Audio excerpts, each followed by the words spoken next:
Hello everyone. आज हम continue करेंगे जो आपने प्रीवियस वीडियो छोड़ा था और आज हम डिस्कस करेंगे बिनाइन कंडीशंस ऑफ थायराइड। और इन बिनाइन डिसऑर्डर्स में जो अपना प्राइमरी फोकस होगा वो होगा हाइपोथायरॉयडिज्म पे। प्रीवियस वीडियो में मैंने आपको थायराइड की बेसिक एनाटॉमी, फिजियोलॉजी, उसका स्ट्रक्चर और वो कौन से हार्मोन्स बनाता है, इसके साथ-साथ मैंने बताया था कि वहाँ पे उसके कुछ कंजेनिटल एनोमलीज़ भी अपन ने डिस्कस करी थी और नए डायसेशन पे अपन ने थोड़ा डिस्कशन किया था। अब आज अपन इस वीडियो में फिर बिनाइन डिसऑर्डर जितने भी हैं थायराइड के बेसिकली वो कवर करने की कोशिश करेंगे और जो रह जाते हैं इंक्लूडिंग हाइपरथायरॉयडिज्म वो अपन अगली वीडियो में कवर करेंगे। तो जो सबसे प्राइमरी टॉपिक आज का है वो है हाइपोथायरॉयडिज्म। हाइपोथायरॉयडिज्म क्या हो सकता है? इससे पहले अपन देख लेते हैं कि हाइपोथायरॉयडिज्म क्या टाइप्स हैं। ये प्राइमरी, सेकेंडरी या टर्शियरी 3 टाइप से हो सकता है। प्राइमरी हाइपोथायरॉयडिज्म का क्या मतलब है कि जो हाइपोथायरॉयडिज्म है वो किसी थायराइड पैथोलॉजी की वजह से है। ये मैं अभी आपको बताऊँगा कि किस तरह से थायराइड की पैथोलॉजी हाइपोथायरॉयडिज्म कर सकती है। और दूसरा क्या है कि सेकेंडरी में क्या होता है कि जो हाइपोथायरॉयडिज्म है वो किसी और पैथोलॉजी की वजह से है, यानी कि थायराइड में कोई बीमारी नहीं है। थायराइड नॉर्मल है बट किसी और वजह से, फॉर एग्जांपल पिट्यूटरी हो गया, हाइपोथैलेमस हो गया, इनमें कोई डिजीज़ है, कोई डिफेक्ट है, उनकी वजह से अगर हाइपोथायरॉयडिज्म हो रहा है तो ये सेकेंडरी है। और टर्शियरी हाइपोथायरॉयडिज्म क्या होता है? ये होता है ड्यू टू हाइपोथैलेमस पैथोलॉजी और may be due to any end organ resistance to thyroid hormone. यानी कि थायराइड नॉर्मल बन रहा है, सर्कुलेशन में नॉर्मल थायराइड का लेवल है, बट जो ऑर्गन है ना, जिसको थायराइड चाहिए होता है, वो ऑर्गन उस थायराइड के लिए अब रेजिस्टेंट हो गया, यानी वो उसको रिकॉग्नाइज करने से मना कर रहा है। तो थायराइड की सफिशिएंट अमाउंट होते हुए भी उस ऑर्गन को, तो उस ऑर्गन के फंक्शन की वजह से कुछ ऐसा फील आएगा कि हाइपोथायरायडिज्म है। और इसको अपन क्या बोलते हैं? इसको अपन बोलते हैं रेफ्टोफ सिंड्रोम। अगर ये वाली कंडीशन होती है तो ये बहुत ही रेयर कंडीशन है, इसको अपन इतना डिटेल में नहीं देखेंगे। अपना मेन फोकस होगा प्राइमरी और सेकेंडरी पे। मैं आपको थोड़ा सा प्राइमरी और सेकेंडरी का बेसिक बता देता हूँ। वो मैंने यहाँ नोट नहीं किया है बट समझाने के लिए मैं आपको बता देता हूँ, ईजी होगा समझने में।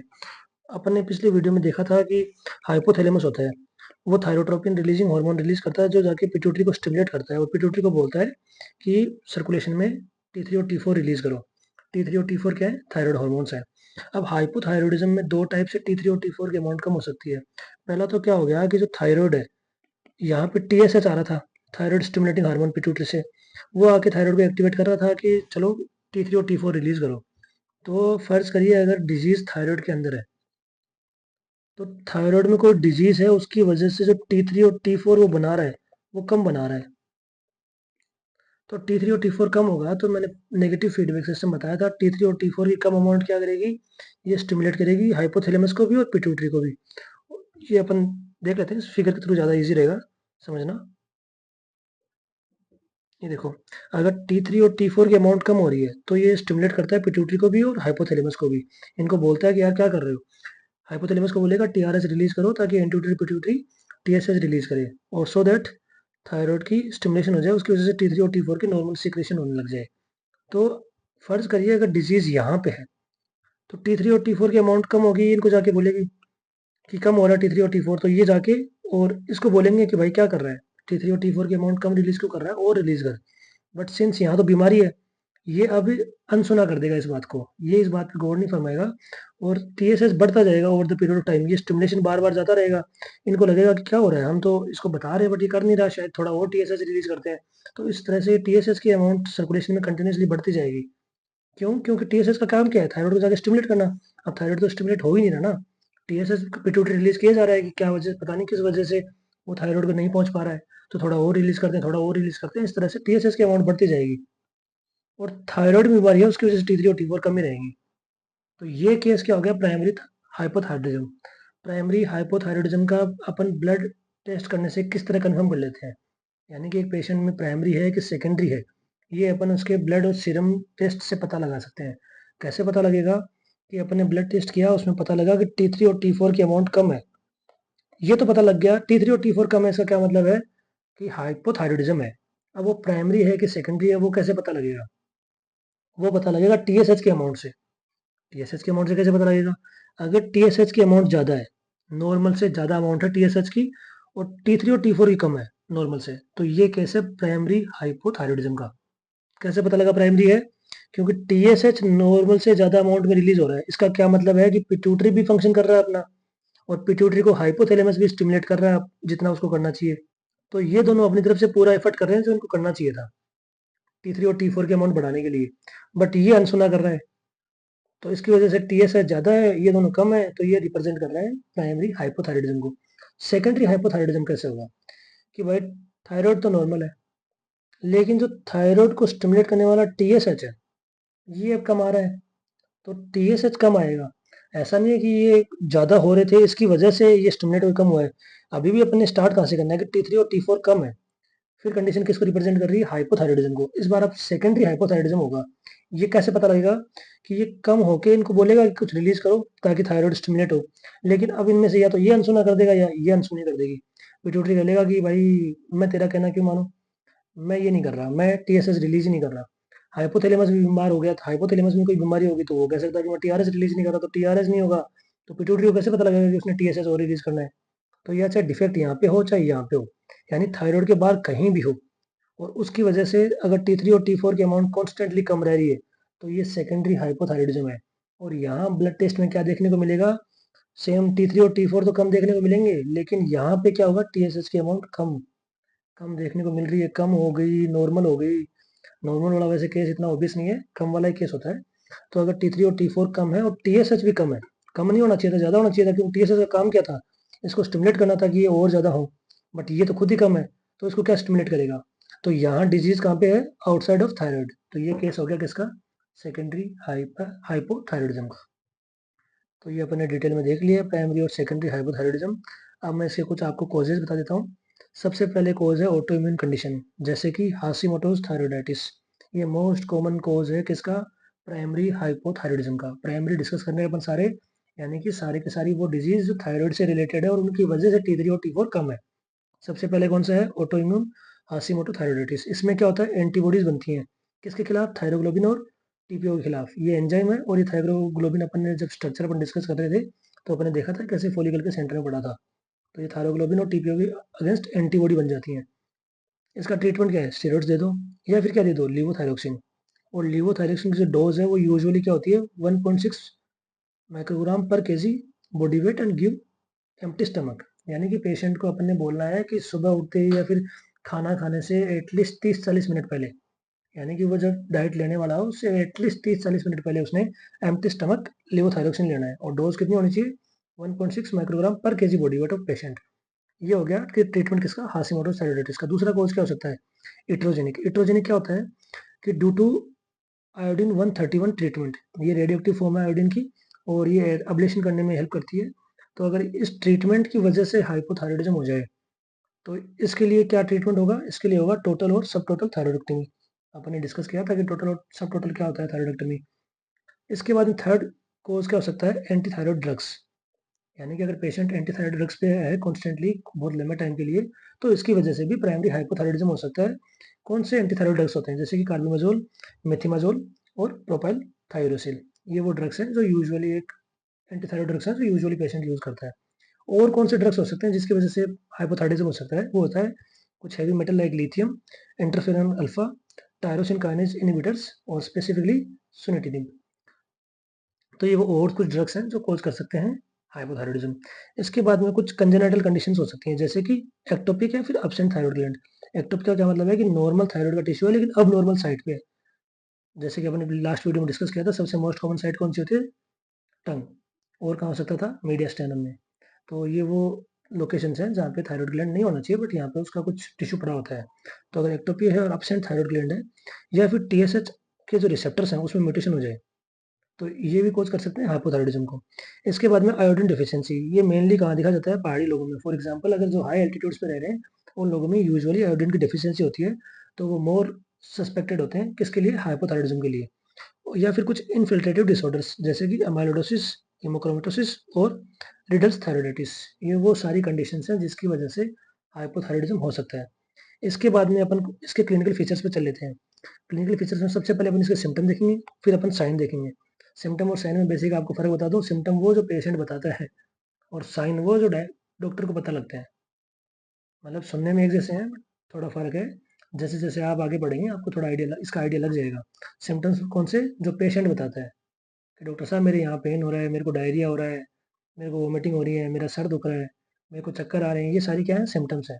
और साइंस क्या होते हैं? जो डॉक्टर डायग्नोज करता है। फॉर एग्जांपल वो कुछ फिजिकल एग्जामिनेशन करता है तो उसमें कुछ हाथ पैर इधर उधर करके और वो पता लगाता है कि पेन कहाँ हो रहा है, किस वजह से हो रहा है, किधर जा रहा है। ये सारी चीज़ें कौन से होते हैं? साइंस। अपन देखते हैं सिम्टम्स। सिम्टम्स में सबसे पहले आएगा कोल्ड इंटॉलरेंस, यानी कि ठंड उससे पेशेंट से बर्दाश्त नहीं होगी, उसको ठंड ज़्यादा लगेगी। इसके बाद में डिक्रीज्ड एपेटाइट, लेकिन बढ़िया बात क्या है कि वेट अभी भी इंक्रीज हो रहा है। ये कॉन्ट्राडिक्टरी चीज़ें हैं कि बिल्कुल एक दूसरे के खिलाफ लगती हैं, कि पेशेंट को भूख कम लग रही है, खाना कम खा रहा है, लेकिन पेशेंट का वेट बढ़ता जा रहा है। इसके बाद में और क्या देखने को मिलता है? कॉन्स्टिपेशन। और क्या देखने को मिलेगा? लेथार्जी और मेनोरेजिया। ये सारे क्या हैं? सिम्टम्स हैं। ये पेशेंट बताएगा कि डॉक्टर साहब भूख कम लग रही है, ठंड ज़्यादा लग रही है, वेट बढ़ता जा रहा है, खाना तो कम खा रहा हूँ बट वेट बढ़ता जा रहा है, कॉन्स्टिपेशन है, आलस आया रहता है, लेथार्जी है। तो ये सारे सिम्टम्स हैं। साइंस क्या होंगे? Bradycardia, that is heart rate less than 60 beats per minute.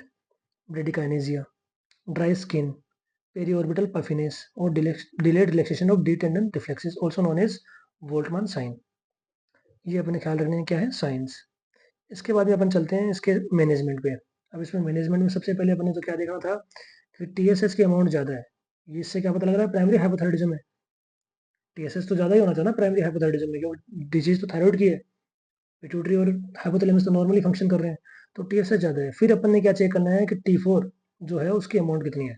Free T4, यानी टीएसएच ज़्यादा है, T4 की अमाउंट चेक करनी है। बेसिकली अपन डील कर रहे हैं हाइपोथायराइडिज्म के पेशेंट को, लेकिन मैं थोड़ा सीक्वेंस बनाने के लिए आपको बता रहा हूँ, वरना तो ये तो अपन को पता ही है कि कम ही होना है। लेकिन कुछ केस हो सकते हैं जिसमें नॉर्मल हो या ज़्यादा हो। फॉर एग्जाम्पल अगर ये नॉर्मल है तो अपन इसको ये थोड़ी बोलेंगे कि हाइपोथायराइडिज्म है। टीएसएच फिर भी बढ़ा हुआ है, लेकिन T4 तो नॉर्मल है, तो नॉर्मल है तो हाइपोथायराइडिज्म नहीं है। तो ये किसको रिप्रेजेंट कर रहा है? ये रिप्रेजेंट कर रहा है सब क्लिनिकल हाइपोथायराइडिज्म को। सब क्लिनिकल हाइपोथायराइडिज्म क्यों है? T4 तो नॉर्मल है लेकिन टीएसएच तो बढ़ा हुआ है ना, तो कहीं ना कहीं वो हाइपोथायराइडिज्म से रिलेटेड तो है, उसमें कोई ना कोई अबनॉर्मलिटी तो चल रही है। वरना टीएसएच ज्यादा होता तो T4 भी ज्यादा होना चाहिए था, नॉर्मल थोड़ी होना चाहिए था।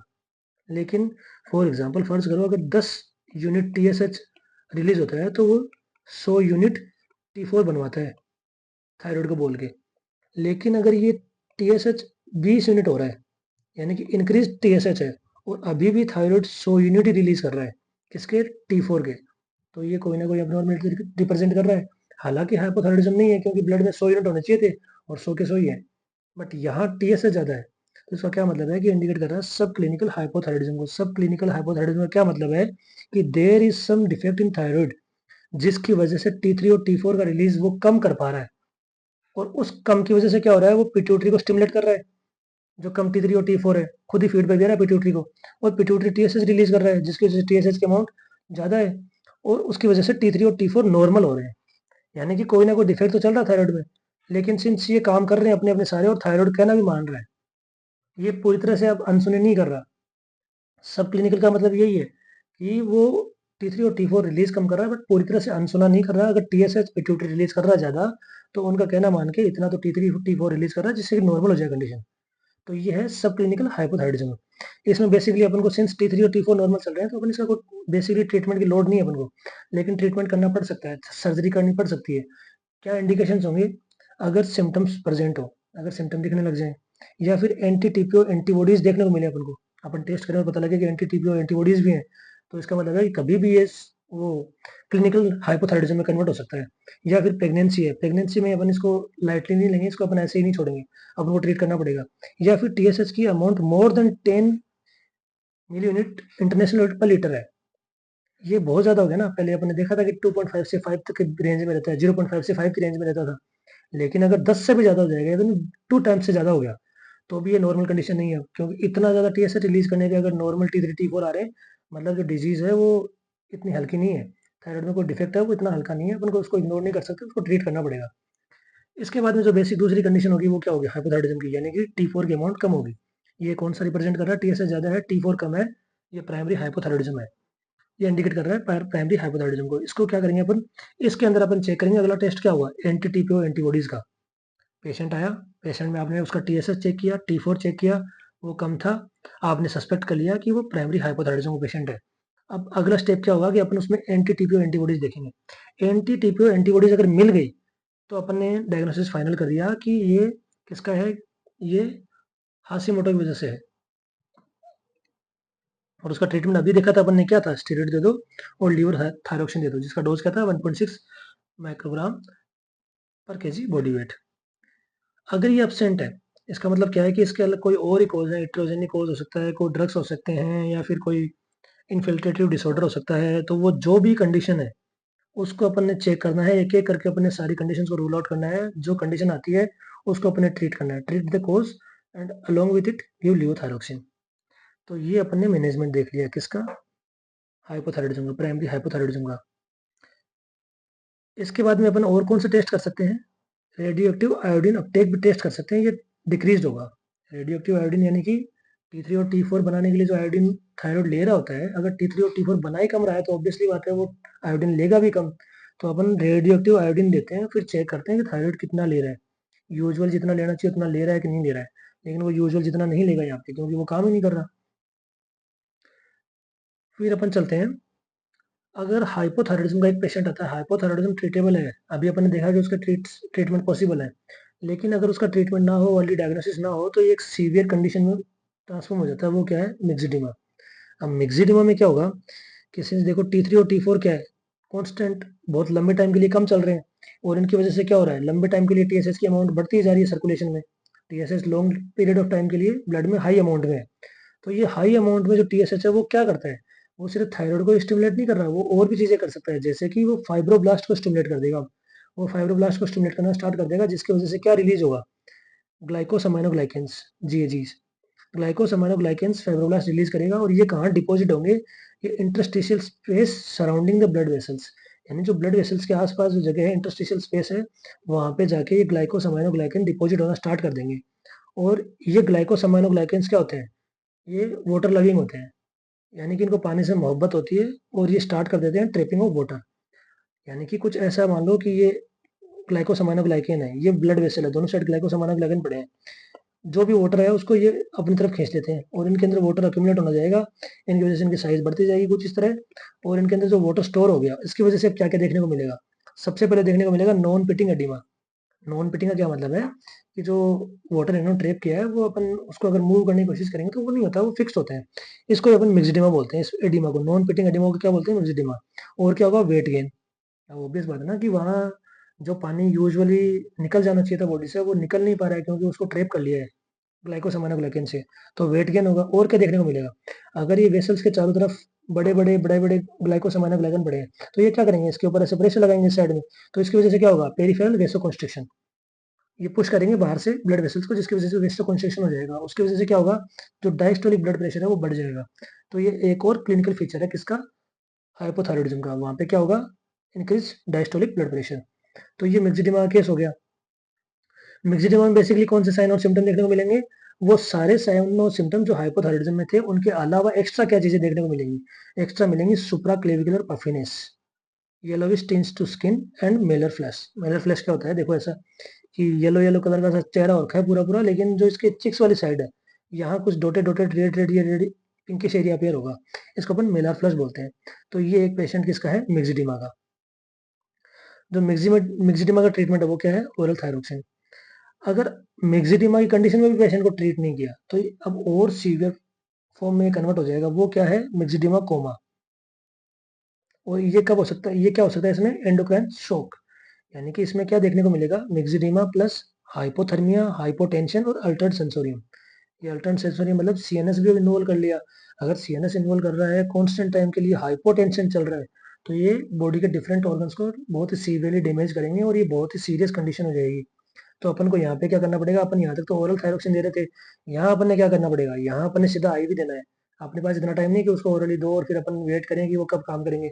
सीधा IV देना है किसका, T3 T4 का, और कुछ फ्लूइड्स हाइपोटेंशन को और इन कुछ कंडीशंस को रेगुलेट करने के लिए। हाइपोथर्मिया है तो उसको अपन एक्सटर्नल थर्मल कुछ सप्लाई देंगे। यानी अगर उसका बॉडी टेम्परेचर बहुत ही सीवियरली कम हो रखा है, फॉर एग्जांपल 30 डिग्री के आसपास आ रखा है, तो उसको अपन ने नॉर्मलाइज करने के लिए एक्सटर्नल हीटिंग सोर्स से उसकी जो कंडीशन है, उसका जो थर्मल जो जो टेम्परेचर है उसकी बॉडी का, उसको मेंटेन करना पड़ेगा। तो ये कंडीशन अपन ने देख ली किसकी, मिक्सिडिमा की। इसके बाद में अपन आ जाते हैं दूसरी कंडीशन पे, दूसरा बिनाइन डिसऑर्डर, वो है गोइटर। गोइटर क्या है, बेसिकली ये क्या है, excessive enlargement of thyroid. Goitre multiple types हो सकते हैं। सबसे पहले है सिंपल गोइटर। सिंपल गोइटर का क्या मतलब है कि पेशेंट्स आर यूथायराइड और हाइपोथायराइड। सबसे पहले तो मैं आपको यूथायराइड बता दूं, यूथायराइड का क्या मतलब है कि पेशेंट की थायराइड नॉर्मली फंक्शन कर रही है, हाइपोथायरॉयड मतलब T3 और T4 कम रिलीज कर रहे हैं, वो कम एक्टिव है, कम सिंथेसिस कर रही है। हाइपर का मतलब है कि ज़्यादा एक्टिव है, ज़्यादा सिंथेसिस कर रही है। लेकिन यूथायरॉयड का मतलब है कि नॉर्मल फंक्शनिंग है। तो सिंपल गोइटर के अंदर क्या हो सकता है, पेशेंट इधर हाइपोथायरॉयड हो सकता है या फिर यूथायरॉयड हो सकता है। और इसका क्या एग्जांपल है सिंपल गोइटर के, पहला हो सकता है डिफ्यूज हाइपरप्लास्टिक गोइटर, या फिर मल्टीनोडल गोइटर MNG, या फिर सोलिटरी एडिनोमा। ये अभी एक एक करके अपन डिटेल में डिस्कस करेंगे। पहले अपन देख लेते हैं कि जो सेकंड टाइप है वो क्या है, टॉक्सिक गोइटर। टॉक्सिक गोइटर में क्या होता है, पेशेंट्स आर हाइपरथायरॉयड। यहाँ क्या था, यूथायरॉयड और हाइपोथायरॉयड, यहाँ क्या होगा, हाइपरथायरॉयड। ये कौन सी कंडीशन है, Graves disease, toxic MNG, multinodular goitre, toxic adenoma. और इन दोनों को अपन कंबाइन करके क्या बोल देते हैं, प्लमर्स डिजीज। ये जो हाइपरथायरॉयड के केस है ये अपन अगले वीडियो में डिटेल में डिस्कस करेंगे। ये अभी अपन 1 बाय 1 डिटेल में देखेंगे। इसके अलावा क्या हो सकता है, जो थर्ड टाइप है वो है न्यूप्लास्टिक गोइटर। फोर्थ टाइप क्या हो सकता है, इन्फ्लामेटरी गोइटर, फॉर एग्जांपल थायरोइडाइटिस। ये भी अपन हाइपरथायरॉयड के साथ अगली वीडियो में डिस्कस करेंगे। सबसे पहले अपन देख लेते हैं कि डिफ्यूज हाइपरप्लास्टिक गोइटर ये क्या होता है। यहाँ होता है smooth enlargement of whole thyroid. Smooth का क्या मतलब है कि रफली ऐसे नोडुलर स्ट्रक्चर नहीं बन रहे होंगे, उसके जो थायराइड का इनलार्जमेंट है वो यहाँ स्वेलिंग होगी, लेकिन ये स्मूथ होगा इसका आउटर सरफेस। यहाँ ऐसे नहीं है कि ऐसे बड़ा बड़ा कुछ नोडुलर टाइप का स्ट्रक्चर दिख रहा है, कुछ बड़ी बड़ी गांठें दिख रही हैं, ऐसा नहीं होगा। Smooth enlargement of whole thyroid, ये तो सबसे पहले फिजिकल एग्जामिनेशन में अपन को दिख जाएगा। डिफ्यूज है इसका क्या मतलब है कि पूरे की पूरे थायराइड में, ऐसा नहीं है कि इसी एक एरिया में होगा स्वेलिंग या फिर इसी एरिया में होगा, पूरे के पूरे थायराइड में स्वेलिंग होगा।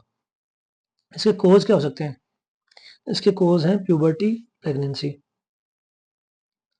और क्या हो सकता है, प्यूबर्टी और प्रेगनेंसी समझ में आ रहा है। T3 और T4 की जो डिमांड हो जाती है वो थोड़ी बढ़ जाती है, उसकी वजह से थायराइड की उसमें हाइपरप्लास्टिक गोइटर हो सकता है। या क्या हो सकता है, आयोडीन की डेफिशिएंसी, या फिर डिसहार्मोनोजेनेसिस। डिसहार्मोनोजेनेसिस का मतलब है कि when original size of the gland is not enough to fulfil its demand. यानी कि जो नॉर्मली थायराइड की जो ये शेप थी, जो साइज थी, वो अब फुलफिल नहीं कर पा रही है डिमांड को, डिमांड बढ़ गई है। प्रेगनेंसी का केस है, प्यूबर्टी का केस है, ऐसी सिचुएशन हो गई, T3 और T4 की डिमांड बढ़ रही है, तो उसकी वजह से जो साइज, जो ग्लैंड की साइज है वो बढ़ जाए और तब जाके वो उसका नॉर्मल फंक्शन मेंटेन कर पाए, तो इसको अपन क्या बोलते हैं, डिसहार्मोनोजेनेसिस। इसके अलावा क्या हो सकता है, गोइट्रोजन्स। गोइट्रोजन्स जैसे कि कैबेज, केल और रेप, ये वो डाइट के सोर्स हैं जिनकी वजह से भी गोइटर हो सकता है। इसके अलावा कुछ ड्रग्स होते हैं लाइक लिथियम एंड एमिडोरॉन, ये सारे भी क्या कर सकते हैं, डिफ्यूज हाइपरप्लास्टिक गोइटर। इसका ट्रीटमेंट क्या है, treat the underline cause and goitre will automatically reverse. यानी कि जो डिफ्यूज हाइपरप्लास्टिक गोइटर है वो एक कंप्लीटली रिवर्सिबल कंडीशन है। यहाँ जो भी उसका कोज है, आयोडीन की डिफिशियंसी है तो आयोडीन सप्लीमेंट दो। अगर गोइट्रोजन्स की वजह से गोइटर हो रहा है तो इनको अवॉइड करो। इन ड्रग्स की वजह से हो रहा है तो इन ड्रग्स का कोई अल्टरनेटिव सोर्स लो, इन ड्रग्स को अवॉइड करो। तो अगर अपन अंडरलाइन कोज को ट्रीट कर देंगे तो ये रिवर्सिबल अपने आप हो जाएगा, ये वापस नॉर्मल हो जाएगा। इसके बाद में जो दूसरी कंडीशन है वो है मल्टी नोडुलर गोइटर। ये क्या होता है, it is associated with increase risk of follicular thyroid goitre. ये अपने लाइन ख्याल में रखनी है कि ये किससे एसोसिएटेड होता है। अगर किसी पेशेंट को मल्टी नोडुलर गोइटर है तो उस पेशेंट में इंक्रीज रिस्क है किसकी, फोलिकुलर थायराइड गोइटर की।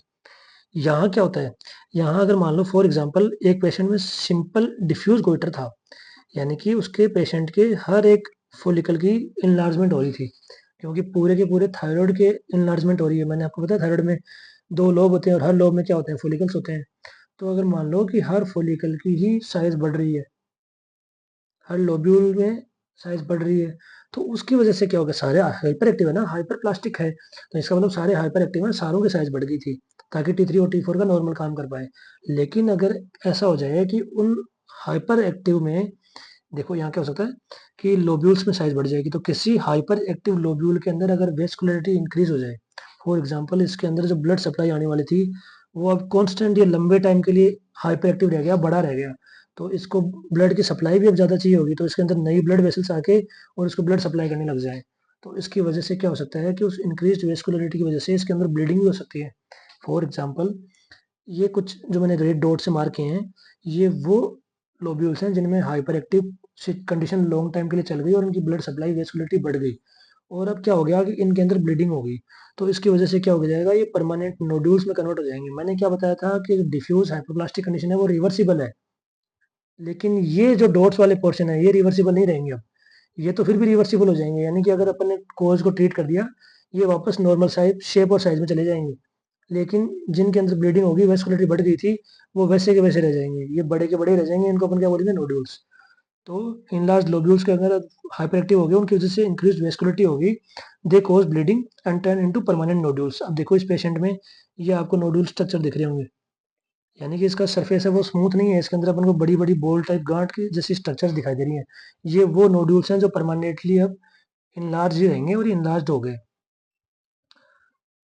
इसके बाद अपन यहाँ भी देख सकते हैं कि देखो ये एक नोड्यूल था, जो ये लोब्यूल था जो इनलार्ज हुआ और उसके अंदर ब्लीडिंग होगी, जिसकी वजह से ब्लीडिंग दिख रही है अपन को, इमेज विद ए नोड्यूल। तो ये किसको रिप्रेजेंट कर रहा है? एमएनजी को। तो अपन इसका ट्रीटमेंट देख लेते हैं। इसका ट्रीटमेंट क्या हुआ? टोटल थायरॉयडेक्टमी।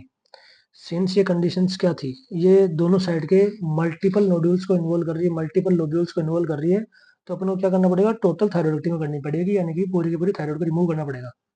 लेकिन ये कब करना पड़ेगा? इसके इंडिकेशंस क्या होंगे? अगर पेशेंट में कॉस्मेटिक कोई प्रॉब्लम है, फॉर एग्जांपल अगर ऐसा है कोई पेशेंट, तो अगर वो कॉस्मेटिकली इससे कंफर्टेबल नहीं है, यानी कि उसको ऐसा अपना कॉन्स्टेंट ऐसा ये बनावट नहीं चाहिए थायरॉइड की, ऐसा स्ट्रक्चर उसको पसंद नहीं आ रहा, और वो अब विलिंग है कि मुझे टोटल थायरॉइडेक्टमी कर दो, मुझे कोई इशू नहीं है, मैं ड्रग्स के ऊपर काम चला लूंगा। तो कॉस्मेटिक अगर कोई रीजन है, या फिर पेशेंट में डिस्पनिया, डिस्फेजिया और वॉइस चेंज, इनको मैंने लास्ट वीडियो में देखा था क्या है, कंप्रेसिव सिम्टम्स है। तो अगर किसी भी पेशेंट में थायराइड की वजह से कंप्रेसिव सिम्टम्स आ रहे हैं, सांस लेने में तकलीफ है, निगलने में, खाने में तकलीफ है, उसकी वॉइस चेंज हो रही है, तो ये नॉर्मल रोज बेयर करने वाली सिचुएशंस नहीं है। इन कंडीशन में अपन को उसको रिमूव करना ही पड़ेगा, और surgery is the only treatment irrespective of diagnosis. यानी कि अपने डायग्नोसिस का देखना ही नहीं है कि वो एमएनजी की वजह से है, डिफ्यूज हाइपरप्लास्टिक है, हाशिमोटो है, कोई भी कंडीशन है, ग्रेव डिजीज है, अपन ने देखना ही नहीं है। अपन को बस इतना ही देखना है कि पेशेंट कंप्लेन कर रहा है कि मुझे डिस्फेजिया है, डिस्पनिया है, और मेरी वॉइस चेंज हो गई है। तो आपने सीधा क्या करना है? सर्जरी कर दो, थायराइड रिमूव कर दो। इसके बाद में अपन चल लेते हैं सिंगल थायराइड नोड्यूल, एसटीएन। सबसे पहले तो मैं इसका डिफरेंशियल डायग्नोसिस बता देता हूँ। सिंगल थायराइड नोडुल का क्या मतलब है कि यहाँ नोडुल होगा, लेकिन एक ही होगा किसी एक साइड में। फॉर एग्जांपल देखो ये नॉर्मल है, ये वाला पोर्शन भी नॉर्मल है, लेकिन ये नीचे की साइड में यहाँ पे एक बड़ा सा नोडुल दिख रहा है। तो अगर बहुत सारे थे तो क्या एमएनजी था, मल्टी नोडल गोइटर था, और अगर एक है तो सिंगल थायराइड नोड्यूल है। पहले तो इसके डिफरेंशियल डायग्नोसिस देख लेते हैं। इसके डिफरेंशियल्स क्या क्या हो सकते हैं? कोलोइड गोइटर वो मोस्ट कॉमन डिफरेंशियल डायग्नोसिस है इसका, एसटीएन का। Follicular adenoma, malignancy, thyroid cyst, thyroiditis और मेटास्टेसिस, ये सारे क्या हैं? डिफरेंशियल्स हैं किसके? सिंगल थायराइड नोड्यूल के। अब अगर एक पेशेंट आपके पास आता है, उसका फिजिकली ऐसा अपीयरेंस है, एक आपको एक इनलार्जमेंट दिख रही है, एक नोड्यूल दिख रहा है, तो आपने किस तरह से उस पेशेंट को डील करना है? मैनेजमेंट देखते हैं। पेशेंट आया सिंपल थायराइड नोड्यूल का, आपने पेशेंट की लेनी है हिस्ट्री, और आपने करना है क्लिनिकल एग्जामिनेशन। क्लिनिकल एग्जामिनेशन कर लिया, हिस्ट्री ले ली, उसके बाद में आपने चेक करना है सीरम टीएसएस टी थ्री और टी फोर की स्टडी, यानी सीरम में टीएसएस की amount, T three T four की अमाउंट चेक करनी है। अगर टीएसएस टी थ्री और टी फोर रिप्रेजेंट कर रहे हैं किसको? कि पेशेंट हाइपरथायरॉइडिज्म का है, कैसे होगा वो? टी थ्री और टी फोर की अमाउंट बढ़ जाएगी, और उस केस में अगर टीएसएस की अमाउंट कम ज़्यादा है, तो उससे अपन आइडिया लगा लेंगे सेकेंडरी या प्राइमरी है। तो बेसिकली पेशेंट क्या हो सकता है? या तो वो टी हाइपोथायरॉइडिज्म का हो सकता है, या फिर किसका हो सकता है? हाइपो, और या फिर यूथायरॉइडिज्म का। यानी ये भी एक इंटरेस्टिंग चीज़ है कि पेशेंट में नोड्यूल दिख रहा है अपन को, लेकिन जरूरी नहीं उस नोड्यूल की वजह से हाइपोथायरॉइडिज्म ही हो, हाइपरथायरॉइडिज्म ही हो। ऐसा भी हो सकता है कि पेशेंट में थायराइड के जो हॉर्मोन्स हैं उनकी अमाउंट नॉर्मल है, यानी कि वो यूथायरॉइड है, या फिर उस नोड्यूल वाले पेशेंट में जब अपने serum TSS T three level check किया वो कम था, तो हाइपोथायरॉइडिज्म हो जाएगा। तो पहले अपन ने क्या करना है, इनको पता करना है कौन सा इनमें से। अगर ये वाला है, सबसे पहले अपन इसका देखते हैं कि इस वाले पेशेंट को कैसे डील करेंगे। तो अपने अगला स्टेप क्या देखना है? आपने चेक करना है, रेडियो एक्टिव आयोडीन स्कैन करना है। रेडियो आयोडीन स्कैन में आपने क्या देखना है कि जो आयोडीन अपटेक है उसका थायराइड का वो कैसा है। अब आपने इसमें रेडियो आयोडीन में क्या क्या दे सकते हैं आप? या तो आप दे सकते हैं आयोडीन 123, ये रेडियो एक्टिव फॉर्म है, या फिर आप दे सकते हैं टेक्नीशियम 99 पर टेकनेट, या फिर लो डोज में आयोडीन 131। बेसिकली जो आयोडीन 131 है वो आयोडीन अब्लेशन में काम आता है। इसमें अपन जब थायराइड को डैमेज करते हैं, यानी कि अगर पेशेंट में थायराइड को अपन ने सर्जिकली रिमूव नहीं करना, कोई दूसरा अपन ने केमिकल फॉर्मूला अप्लाई करना है, कोई और तरीका करना है, तो उसमें अपन ये करते हैं रेडियो एक्टिव एब्लेशन। उसमें क्या करते हैं, आयोडीन 131 की हाई डोज देते हैं, ये जाता है थायराइड के अंदर, और थायराइड को डैमेज कर देता है धीरे धीरे। लेकिन यहाँ अगर अपन लो डोज में देते हैं तो इससे अपन इसका डायग्नोसिस भी कर सकते हैं, लेकिन बेसिकली अपन आयोडीन 123 से भी काम कर लेंगे। फिर अपन ने क्या करना है, observe in front of gamma camera, कि गामा कैमरा के सामने देखना है कि ये जो आयोडीन अपन ने दिया रेडियो एक्टिव, ये कहाँ जा रहा है, ये किस तरह से थायराइड में कहाँ कहाँ जा रहा है, थायराइड इसको किस तरह से अपटेक कर रहा है। पॉसिबल आउटकम्स क्या है कि क्या क्या हो सकता है? पहला केस है कि हॉट नोड्यूल। हॉट नोड्यूल का क्या मतलब है कि जो नोड्यूल पेशेंट में दिख रहा था, वैसा ही यहाँ पे है, और उस नोड्यूल के अंदर जो आयोडीन अपटेक है वो बहुत ज़्यादा है। ये जो ग्रीन डॉट्स हैं रिप्रेजेंट कर रहा है रेडियो एक्टिव आयोडीन को। पूरी थायराइड ने रेडियो एक्टिव आयोडीन लिया है, मतलब कि ऑब्वियसली अगर थायराइड काम कर रहा है तो उसको आयोडीन चाहिए होगा, तो पूरी ने लिया है। लेकिन जो ये वाला नोड्यूल है इसने बहुत ज़्यादा ले लिया, तो ये हॉट नोड्यूल रिप्रेजेंट कर रहा है। और इसके क्या चांसेस है कार्सिनोमा डेवलप करने के? Less than 1% chances of carcinoma. इसका ट्रीटमेंट क्या करेंगे? एंटी थायराइड ड्रग्स दे दो या फिर रेडियो एक्टिव आयोडीन अब्लेशन कर दो। दूसरा कंडीशन क्या हो सकता है कि वोम नोड्यूल। वोम नोड्यूल का क्या मतलब है कि नोड्यूल के अंदर भी जो आयोडीन अपटेक है वो सिमिलर है जो नॉर्मल थायराइड है, थायराइड का टिश्यू है उसके, यानी थायराइड का नॉर्मल टिश्यू जितनी आयोडीन ले रहा है उतना ये नोड्यूल ले रहा है। यहाँ वाले नोड्यूल बहुत ज़्यादा ले रहा था लेकिन यहाँ अब नॉर्मल ले रहा है, तो ये रिप्रेजेंट कर रहा है वोम नोड्यूल को। और ये कार्सिनोमा डेवलप करने के चांसेस क्या है? 5% चांसेस है। यानी कि जितना नोड्यूल कम आयोडीन ले रहा है ना उतना ही ये ज़्यादा रिस्की है, उतना ही ये ज़्यादा डेंजरस है। अगली कंडीशन क्या होगी कि पूरे के पूरे थायराइड ने तो ले लिया लेकिन जो नोड्यूल था उसने तो लिया ही नहीं। यहाँ रेडियो एक्टिव आयोडीन का अपटेक बिल्कुल नहीं है, तो अपन इसको बोलेंगे कोल्ड नोड्यूल। और इसके चांसेस क्या होंगे डेवलप करने के? कार्सिनोमा 15 to 20% चांसेस होंगे। और इसका ट्रीटमेंट तो क्या था? हॉट नोड्यूल था और बहुत कम चांसेस थे कार्सिनोमा के, तो इसका ट्रीटमेंट भी क्या था? इजी था। क्या था? एंटी थायराइड ड्रग दे दो या फिर रेडियो एक्टिव आयोडीन अब्लेशन कर दो।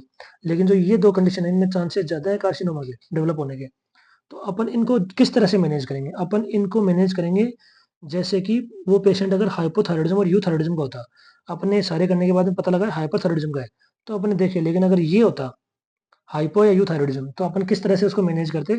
इनका मैनेजमेंट और इनका मैनेजमेंट सेम होगा। सेम कैसे होगा आप देख लेते हैं कि सिंपल थायराइड का नोडूल आया था, अपन ने TSH T3 T4 सारे लेवल चेक किए और पता लगा कि पेशेंट है हाइपोथायराइडिज्म या फिर यूथायराइडिज्म या फिर उसके नोडुल्स हैं वोम या फिर कोल्ड। तो अपन ने नेक्स्ट स्टेप क्या करना है? अपन ने करना है अल्ट्रासाउंड ऑफ नेक। नेक की अल्ट्रासाउंड करनी है। नेक की अल्ट्रासाउंड करने पे क्या पता लगेगा कि जो वो नोड्यूल है ना उसकी साइज क्या है। इस अल्ट्रासाउंड से अपने साइज चेक करनी है। साइज क्या हो सकती है? या तो लेस देन 1 सेंटीमीटर है। अगर लेस देन 1 सेंटीमीटर है तो अपन ने सीधा कहना है कि घबराने की बात नहीं है, आपने फॉलोअप करना है। यानी कि पेशेंट को कॉन्स्टेंटली आपने चेक करते रहना है और देखना है कि वो किस तरह से क्या डेवलप कर रहा है। यहाँ अपन को इमीडिएट सर्जरी ट्रीटमेंट की लोड नहीं है। लेकिन अगर उसके size more than equal to 1 centimetre है, यानी कि इक्वल टू 1 सेंटीमीटर या फिर मोर देन 1 है, ये फॉर सॉलिड है। ये फॉर सॉलिड का मैं आपको बताता हूँ, पहले आप ये समझिए कि अगर मोर देन 1 है तो अपन ने अगले स्टेप करने हैं।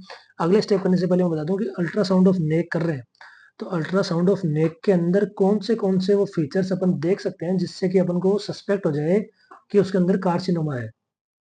यानी वो जो नोड्यूल है ना वो कोई नॉर्मल नोड्यूल नहीं है, वो कोई मेलिग्नेंसी का भी नोड्यूल हो सकता है, कैंसरस ग्रोथ भी हो सकती है ना। वो सिंपल नोड्यूल होना जरूरी थोड़ी है, कैंसरस ग्रोथ भी हो सकती है।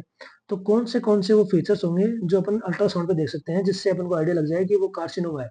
ये हो सकता है कि अगर वो नोड्यूल सॉलिड है, हाइपोइकोइक है, उसकी लेंथ ज्यादा है उसकी विड्थ से, टोलर देन वाइडर, इरेगुलर उसकी बाउंड्रीज है, और माइक्रो कैल्सिफिकेशन है उसमें देखने को मिल रही है। तो ये वो सारे फीचर्स हैं जिससे क्या पता लग सकता है कि वो जो नोड्यूल है वो कार्सिनोमा हो सकता है। और ये अपन ट्रेड स्कोर से कंफर्म कर लेंगे। अपन इस वीडियो के लास्ट में ट्रेड स्कोर भी देखेंगे कि किस किस तरह से अपन इन सारी चीजों को मिला के एक स्कोरिंग पैटर्न है और उसमें अपन स्कोरिंग करेंगे। कौन से स्कोर से ऊपर अपन कंफर्म कर लेते हैं कि कार्सिनोमा है, कौन से नीचे से अपन को पता लग जाता है कि नहीं है। तो ये अपन ने अल्ट्रासाउंड पे देख लिया। अब ये जो साइज थी, ये साइज वाला क्या है? Cut off size for FNAC। यानी कि अपन, मैंने यहाँ क्या बताया कि अगर लेस देन 1 है तो अपन ने उसको फॉलो करना है, लेकिन अगर मोर देन इक्वल टू 1 है तो अपन ने FNAC करनी है। और FNAC करने के लिए जो साइज अपन ने मोर देन इक्वल टू 1 ली है, ये किस कंडीशन में ली है? कि जो नोड्यूल है वो सॉलिड है। Solid condition most common condition है। मोस्ट कॉमन कंडीशन है सॉलिड। अगर नोड्यूल सॉलिड है तो अपन ने साइज क्या मान के चलनी है? 1 सेंटीमीटर, यानी इक्वल टू 1 सेंटीमीटर या फिर more than equal to 1 centimetre. Solid nodule 1 centimetre का हुआ या इससे बड़ा हुआ, अपन ने FNAC करनी है।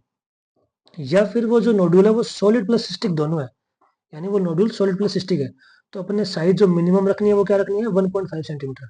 तो ये था सॉलिड के लिए।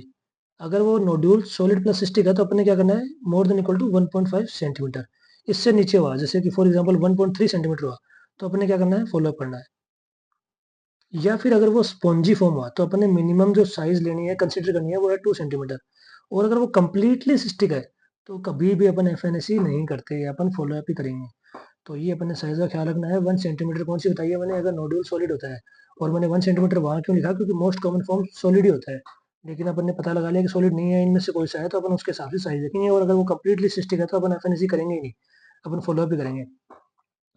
तो अपन सॉलिड वाला लेके चल लेते हैं। More than equal to 1 centimetre हो गया, अपन ने करनी है एफएनएसी। एफएनएसी क्या है? Investigation of choice for simple thyroid nodule. FNAC पे पॉसिबल रिजल्ट्स क्या हो सकते हैं?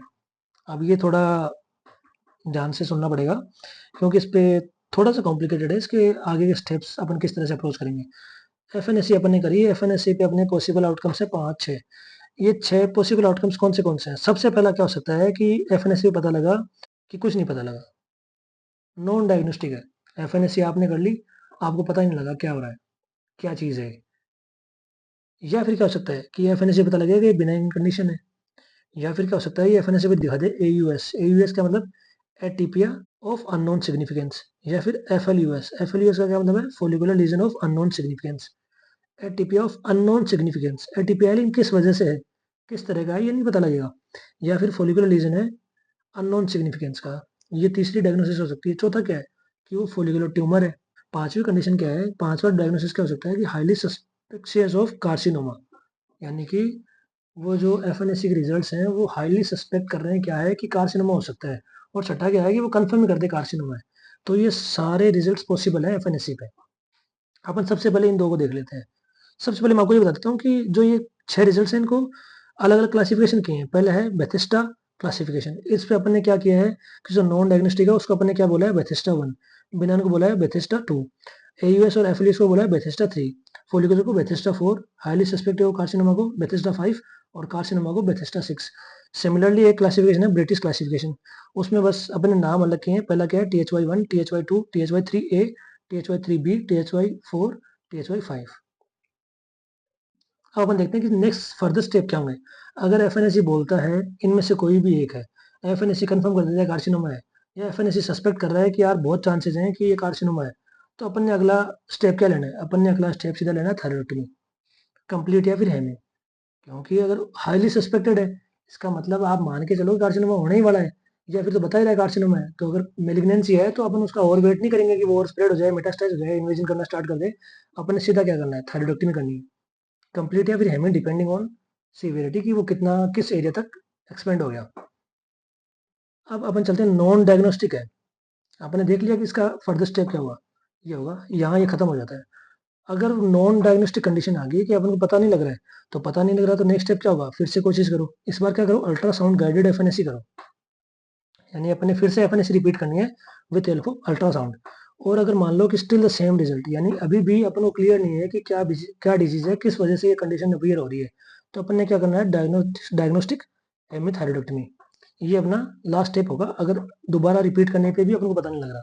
और अगर मान लो दोबारा अपन ने एफएनएसी रिपीट किया और अपन को कोई फाइंडिंग आ गई, तो उस फाइंडिंग के अकॉर्डिंग अपन ट्रीट करेंगे। फाइंडिंग क्या हो सकती है? क्या हो सकती है फाइंडिंग? फाइंडिंग इनमें से कोई हो सकती है। 6 ही फाइंडिंग पॉसिबल है। या तो वो दोबारा वैसी की वैसी आ जाएगी, नॉन डायग्नोस्टिक है, तो अपने करना है डायग्नोस्टिक डायग्नोस्टिक हेमीथायरॉयडक्टमी। या फिर फाइंडिंग आ गई कोई, इनमें से कोई आएगी, तो इनमें से मैंने इनका तो आपको बता दिया ट्रीटमेंट क्या है, और इनका अभी अपन डिस्कस कर लेते हैं, वो इनका करना है। दूसरी कंडीशन क्या है कि फाइंडिंग आई बिनाइन, THY2। तो बिनाइन कंडीशन आई एफएनएसी पे, तो आपने करना है फॉलोअप। या फिर क्या कर सकते हैं आप? हेमीथायरॉयडक्टमी कर सकते हैं अगर केस ऑफ कंप्रेसिव सिम्टम्स है, यानी कि पेशेंट को compressive symptoms, dyspnoea, dysphagia, voice change है, तो आप हेमीथायरॉयडक्टमी कर सकते हैं, वरना फॉलोअप कर लो। अब अपन चलते हैं एयूएस या फिर FLUS, atypia of unknown significance और follicular lesion of unknown significance. ये अगर एफएनएसी पे आता है तो अपन क्या कर सकते हैं? क्या क्या पॉसिबल ऑप्शन है अपने पास? सबसे पहला ऑप्शन है कि या तो अपन फॉलोअप कर लें, या फिर अपन रिपीट करें एफएनएसी को।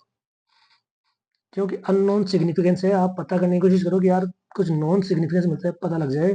क्या पता कुछ ऐसा दोबारा अपन टेस्ट कर लेते हैं, क्या पता कुछ ऐसी चीज देखने को मिल जाए जिससे अपन आइडिया लगा लें।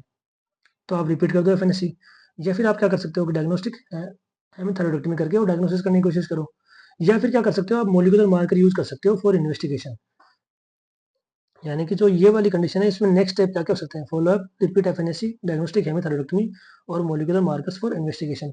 अब ये कौन से मोलिकुलर मार्कर अपन यूज कर सकते हैं? ये हो सकते हैं 3 टाइप के। कौन से? एपिजेनेटिक, जेनेटिक और इम्यूनो साइटोकेमिकल। पहले अपन देख लेते हैं इम्यूनो साइटोकेमिकल्स कौन से वो मार्कर है जो यूज कर सकते हैं। अगर पेपिलरी थायराइड कार्सिनोमा है, तो उसमें अपन क्या करते हैं? गैलेक्टिन 3 और 1 ये यूज करते हैं पीटीसी में। पीटीसी में और क्या यूज़ कर सकते हैं, HbME1। पीटीसी में और क्या यूज़ कर सकते हैं, साइटोक्रेटिन 19। और अगर मिडुलरी थायरॉइड कार्सिनोमा है तो उसके लिए अपन क्या यूज़ करते हैं, साइटोक्रेटिन 7 और 18। तो ये क्वेश्चन में अगर एग्जामिनर दे रहा है कि जो मॉलिक्यूलर मार्कर है, फॉर एग्जांपल एक कार्सिनोमा है, वो गैलेक्टिन 3 या फिर गैलेक्टिन 1 के लिए पॉजिटिव है, इसका क्या मतलब है कि वो कौन सा कार्सिनोमा होगा, वो होगा पेपिलरी थायरॉइड कार्सिनोमा। तो ये इम्यूनोसाइटोकेमिकल मार्कर्स हो गए। फिर आ जाते हैं अपन जेनेटिक के। जेनेटिक क्या हो सकते हैं, ब्रेफ जीन म्यूटेशन, ये किसको इंडिकेट करता है, पेपिलरी थायरॉइड कार्सिनोमा को। या क्या हो सकता है, रास जीन म्यूटेशन, ये किसको इंडिकेट कर रहा है, फोलिकुलर थायरॉइड कार्सिनोमा को। या फिर हो गया रेट जीन म्यूटेशन, ये किसको रिप्रेजेंट कर रहा है, मेडुलरी थायरॉइड कार्सिनोमा को। या हो गया P53 जीन म्यूटेशन, ये किसको रिप्रेजेंट करता है, एनाप्लास्टिक थायरॉइड कार्सिनोमा को। तो ये जेनेटिक मार्कर्स है, इनमें से कोई सी जीन का म्यूटेशन है तो उनकी वजह से कौन सा कार्सिनोमा हो सकता है। अब आ जाते हैं एपिजेनेटिक। एपिजेनेटिक में क्या होगा, डीएनए मिथाइलेशन या फिर माइक्रो आरएनए साइलेंसिंग, और both are suspected for papillary thyroid carcinoma. यानी जो एपिजेनेटिक मार्कर है वो बेसिकली अपन पेपिलरी थायरॉइड कार्सिनोमा के लिए ही यूज करते हैं। और ये क्या हो सकते हैं कि या तो डीएनए मिथाइलेशन चेक करें या फिर माइक्रो आरएनए साइलेंसिंग।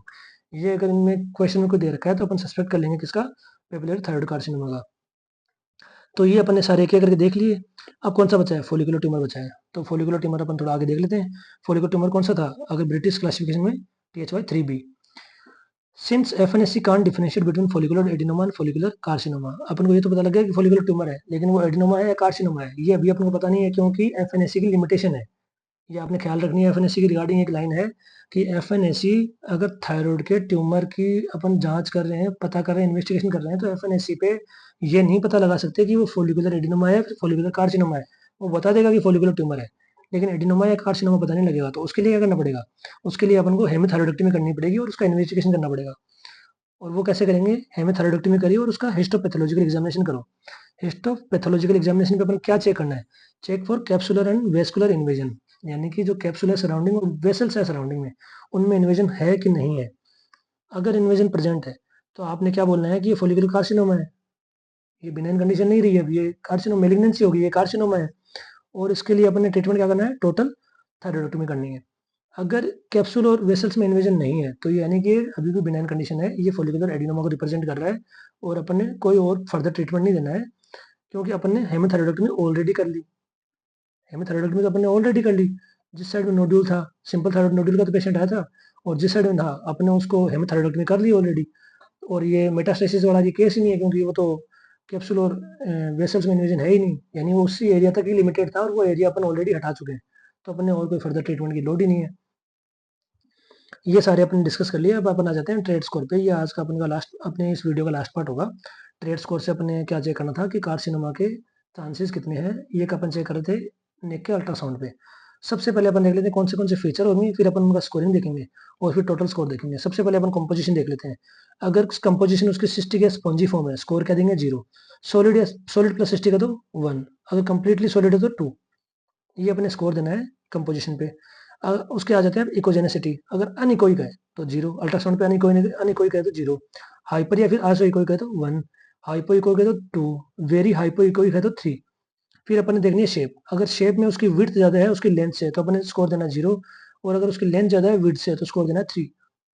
फिर अपन ने उसके मार्जिन चेक करने हैं। मार्जिन अगर स्मूथ है तो स्कोर 0, इरेगुलर है 2, एक्स्ट्रा थायरॉइड एक्सीजन है तो 3। फिर अपन ने देखना है इकोजेनिक फोकाई और कैल्सिफिकेशन। अगर एब्सेंट है तो 0, मैक्रो कैल्सिफिकेशन है तो 1, और पंक्टेट या फिर पिन पॉइंट या फिर माइक्रो कैल्सिफिकेशन है तो 2। ये स्कोर अपने इतना ध्यान रखने की लोड नहीं है, अपन को क्या ख्याल में रखना है, कौन से फीचर अपन चेक करते हैं ट्रेड्स में। कंपोजिशन उसका चेक करेंगे, इकोजेनिसिटी, शेप, मार्जिन और इकोजेनिक फोकाई या फिर कैल्सिफिकेशन। ये 5 फीचर अपन चेक करेंगे, इसके बेसिस पे अपने स्कोरिंग कर रखी है। और अगर टोटल स्कोर 0 है तो ये रिप्रेजेंट कर रहा है TR1 को, बिनाइन कंडीशन है, और इसके लिए कोई FNSC करने की जरूरत नहीं है। अगर उसका स्कोर 2 है, टोटली 2 है, यानी कि इनमें से कोई, फॉर एग्जांपल ये भी 0 था, ये भी 0 था, ये भी 0 था, सिर्फ इरेगुलर मार्जिन थे और बाकी सब 0 वाले थे, तो सिर्फ 2 था, तो ये भी नोट स्पेसिफिक है। और इन दोनों ही कंडीशंस में अपन क्या करेंगे, नो FNSC। लेकिन अगर स्कोर 3 है तो वो कंडीशन क्या है, TR3। ये है माइल्ड सस्पिशियस, यानी कि थोड़े से चांस हैं, कुछ चांस है किसके, कार्सिनोमा होने के। तो अपने क्या करनी है, FNSC। लेकिन कब करनी है, अगर स्कोर 3 है तो FNSC करने के लिए फिर एक इंडिकेशन है, वो क्या है कि साइज मोर देन 2.5 सेंटीमीटर होना चाहिए। यानी कि अगर साइज मोर देन 2.5 सेंटीमीटर है और उसका ट्रेड स्कोर 3 है तो ये अपन क्या करेंगे, FNSC करेंगे, वरना नहीं करेंगे। ये ट्रेड स्कोर 3 आ गया लेकिन साइज 1.5 है, 2 है, तो अपन एफएनएसी नहीं करेंगे, इनकी तरह अपन यहाँ भी नो एफएनएसी करेंगे। अगर ट्रेड स्कोर 4 टू 6 के बीच में है, तो अपन क्या करेंगे, मॉडरेट सस्पिशियस है, अपन ने एफएनएसी करनी है और यहाँ पे जो साइज है वो मोर देन 1.5 सेंटीमीटर भी काफ़ी है। यानी कि 4 टू 6 के बीच में स्कोर आ गया, साइज मोर देन 1.5 सेंटीमीटर है, तो अपन ने एफएनएसी करनी है। अगर score more than equal to 7 है, तो ये हाईली सस्पिशियस है और यहाँ पे अपन ने एफएनएसी कब कर देनी है, वही सिंपल जो अपने अभी देखा था कि more than equal to 1 centimetre. तो ये ट्रेड स्कोर है, इनके बेसिस पे अपन ने आगे डिसाइड करना है कि एफएनएसी करनी है कि नहीं है। और एफएनएसी करने के बाद में अपन ये रिजल्ट्स देख ही सकते हैं और इन रिजल्ट्स का अपने ट्रीटमेंट देख ही लिया 1 बाय 1।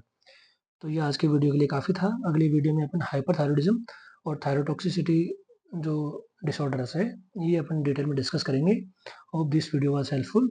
अगर आपको कोई भी क्वेरी है इस वीडियो से रिलेटेड या फिर लास्ट वीडियो में कुछ समझ में ना आया हो, तो आप कमेंट बॉक्स में डाउट्स मुझे बता दीजिए। मैं कोशिश करूँगा कि उनको अगली वीडियो में मैं कवर करूँ। Thank you so much. See you in the next video.